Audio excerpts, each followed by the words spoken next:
제21대 대통령으로 더불어민주당 이재명 당선. 이제 우리 어르신들의 복지가 크게 달라집니다.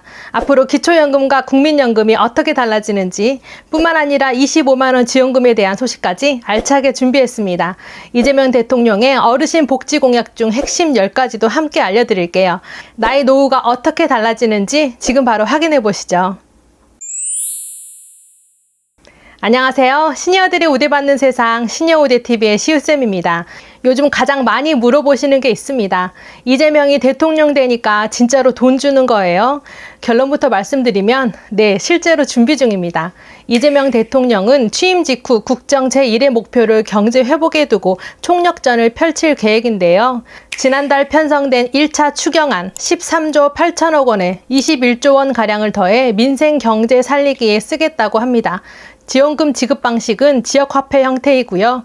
이는 소비 진작을 목표로 실생활에 바로 쓰일 수 있는 실질적인 지원을 목표로 하고 있어요. 그럼 언제 받을 수 있느냐?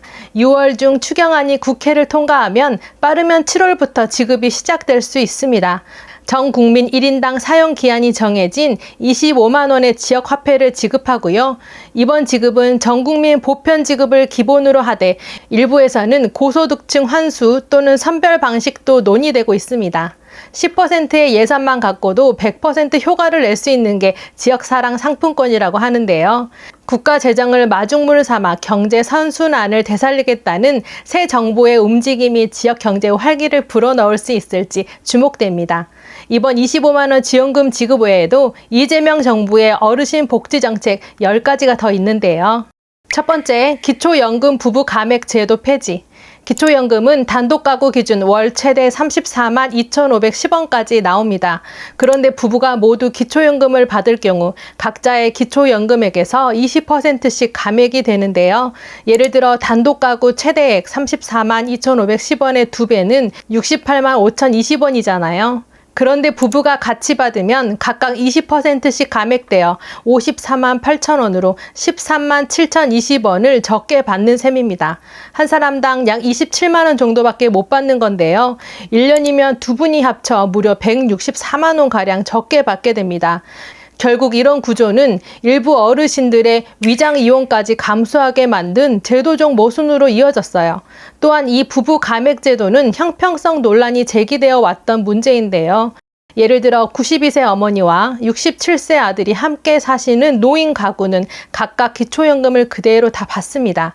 그런데 75세 남편과 69세 아내가 같이 살면 두 사람 모두 연금이 깎이는 게 문제예요.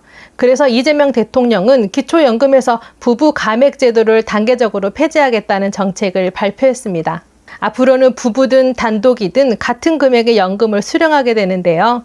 이 공약이 긍정적이긴 하지만 현실적으로 연평균 3조 원의 추가 예산이 더 든다고 해요. 제도 개선을 통해 위장 전입 유도 문제, 형평성 논란이 사라질 전망이지만 추가 예산을 어떻게 마련해 해결할지 지켜봐야 할 문제인 것 같습니다. 둘째, 근로소득에 따른 국민연금 감액제도 폐지. 현재 국민연금 제도는 수급자가 일정 금액 이상의 사업소득이나 근로소득이 있으면 연금을 깎고 있습니다. 근로자는 근로소득 공제 후, 사업자는 비용 공제 후 소득이 309만 원을 넘으면 국민연금이 깎이는데요.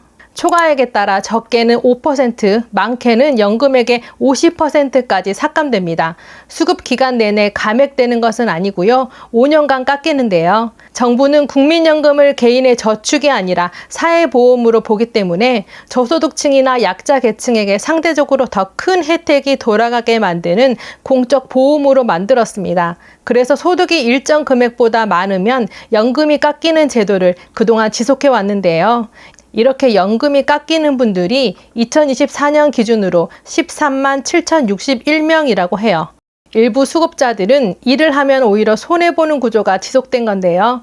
연금만으로 부족해 일을 하시는 건데 소득이 있다고 연금이 깎이는 감액제도는 어르신들의 근로 의욕을 떨어뜨리고 노후 소득 안정에도 부정적인 영향을 미칠 수 있습니다. 그래서 이재명 정부는 이런 감액제도를 없애겠다고 했어요. 이미 OECD 대부분 국가는 이 제도를 폐지했고 우리는 이제야 뒤늦게 따라가는 셈입니다. 윤석열 정부도 추진하다가 중단했던 정책이기도 한데요. 2025년 하반기부터 법을 고쳐서 단계적으로 시행할 계획이라고 하니 참고하시면 좋겠습니다. 셋째, 주택연금 문턱 낮추기 및 공공신탁제도 도입. 현재 주택연금은 일정 조건을 충족해야만 가입할 수 있어요. 예를 들어 주택 공시지가 가격이 12억 이하고 1주택자 등의 조건이 있는데요. 하지만 이러한 조건들 때문에 실제로 주택연금을 활용하지 못하는 어르신들이 많다고 합니다. 이재명 대통령은 이런 제도의 문턱을 낮추어 더 많은 어르신들이 주택연금을 활용해 노후 생활비를 마련할 수 있게 하겠다고 했습니다. 예를 들어 고가의 주택이 있지만 현금 자산은 하나도 없는 어르신들이 있다고 가정해 볼게요. 월 생활비가 부족하면 현재는 집을 처분해 그 돈으로 생활을 하시고 더 저렴한 곳으로 이사를 가야만 하시잖아요. 그런데 앞으로는 평생 살던 집에 살며 매달 생활비를 받는 주택연금을 활용할 수 있도록 해준다는 계획입니다.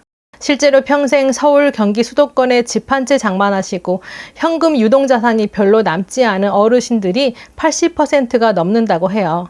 또한 다주택자나 임대 수익이 있는 비거주자들도 일정 조건 하에 주택연금을 활용할 수 있도록 하겠다고 했습니다.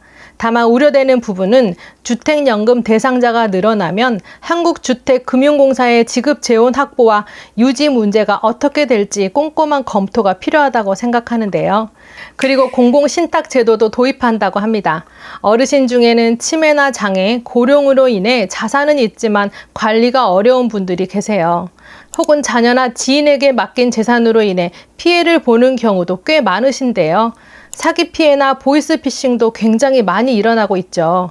그래서 이재명 정부는 어르신이 원한다면 국가나 공공기관의 재산을 신탁받아 법적 보호 아래 안전하게 관리하는 방식을 운영할 수 있게 하겠다고 했습니다.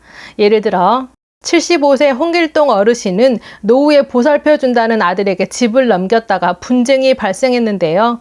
만약 공공신탁 제도가 있었다면 공적 계약을 통해 재산을 보호받을 수 있었겠죠. 이 제도는 일본과 유럽 일부 국가에서도 성공적으로 운영되고 있다고 해요. 넷째, 임플란트 건강보험 확대.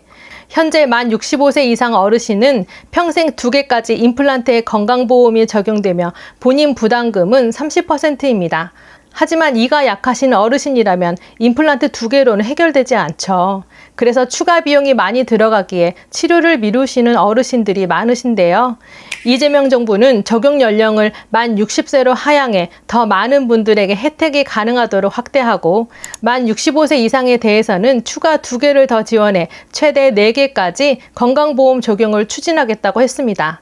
보험 적용 방식은 만 60에서 64세의 경우 최초 2개는 본인 부담금 30%이고요. 만 65세 이상은 기존 2개는 본인 부담금 30%이고 추가 2개는 50% 본인 부담으로 적용될 계획입니다. 다섯째, 간병비 부담 완화 및 돌봄 국가 책임제. 나이가 들면 가장 걱정이 되는 부분이 건강이시죠. 특히 거동이 힘들 만큼 아프시기라도 한다면 예를 들어 치매나 중풍 등 장기 입원이 필요한 어르신의 경우 간병비 부담을 대부분 가족이 지고 있으십니다. 하지만 긴 병에 효자 없다는 옛말이 있듯이 요양원에 계신 어르신들도 어느 순간 보호자분들의 짐이 되는 것을 어찌할 수 없는데요. 하루 15만 원씩 나가는 간병비. 한 달이면 400에서 500만 원 가까이 나가서 간병 파산이라는 말까지 나왔습니다. 이재명 대통령은 간병비를 건강보험이나 지자체 재정으로 보조하는 간병비 공공부담제를 도입하겠다고 공약을 내세웠어요. 그리고 돌봄 국가 책임제의 핵심으로 지역사회 중심의 통합 돌봄 체계 구축도 공약으로 내걸었는데요.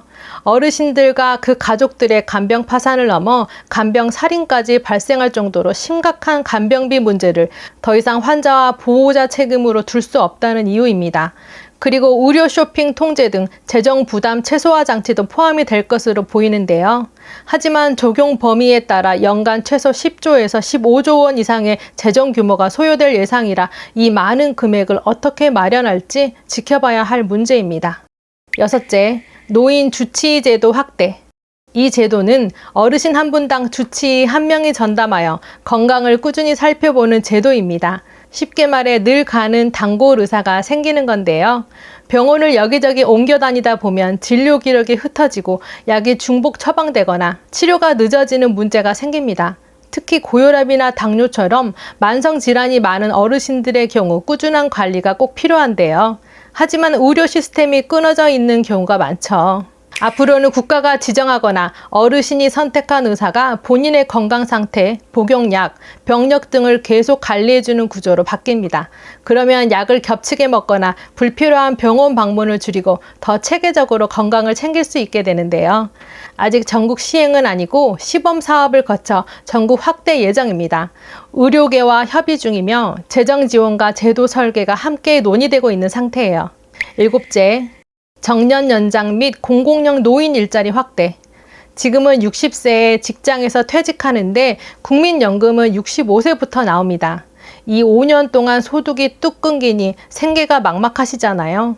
그래서 많은 어르신들이 퇴직 후에도 일자리를 찾지만 마땅한 일자리가 없는 게 현실입니다. 그래서 앞으로는 법적으로 정년을 65세까지 늘리는 방향으로 추진되고요.